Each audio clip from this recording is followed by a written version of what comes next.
ಪಾದಚಾರಿಗಳಿಬ್ಬರಿಗೆ ಹಿಂದಿನಿಂದ ಬಂದ ಕಾರೊಂದು ಡಿಕ್ಕಿ ಹೊಡೆದ ಪರಿಣಾಮ ಗಂಭೀರವಾಗಿ ಗಾಯಗೊಂಡಿದ್ದು ಅವರನ್ನು ತುರ್ತಾಗಿ ಆಸ್ಪತ್ರೆಗೆ ಸಾಗಿಸುವ ಮೂಲಕ ಖಾಸಗಿ ಬಸ್ ಸಿಬ್ಬಂದಿ ಮಾನವೀಯತೆ ಮೆರೆದ ಘಟನೆ ಗುರುವಾರ ರಾತ್ರಿ ಉಡುಪಿ ಜಿಲ್ಲೆಯ ಕಾಪು ತಾಲೂಕಿನ ರಾಷ್ಟ್ರೀಯ ಹೆದ್ದಾರಿ 66ರ ಎರ್ಮಾಳಿನ ಶ್ರೀ ಬ್ರಹ್ಮಬೈದರ್ಕಳ ಗರಡಿ ಸಮೀಪ ಸಂಭವಿಸಿದೆ.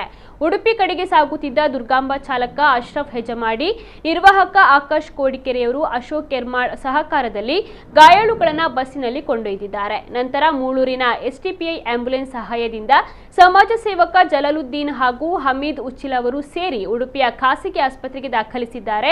ಪಡುಬಿದ್ರೆ ಪೊಲೀಸರು ಘಟನಾ ಸ್ಥಳಕ್ಕೆ ಆಗಮಿಸಿ ಪರಿಶೀಲನೆಯನ್ನು ನಡೆಸಿದ್ದಾರೆ. ಕಾರು ಚಾಲಕ ಡ್ರಿಂಕ್ ಅಂಡ್ ಡ್ರೈವ್ ಮಾಡಿದ್ದರಿಂದ ಈ ಘಟನೆ ಸಂಭವಿಸಿದೆ ಎಂಬ ಆರೋಪ ಕೂಡ ಕೇಳಿ ಬಂದಿದೆ.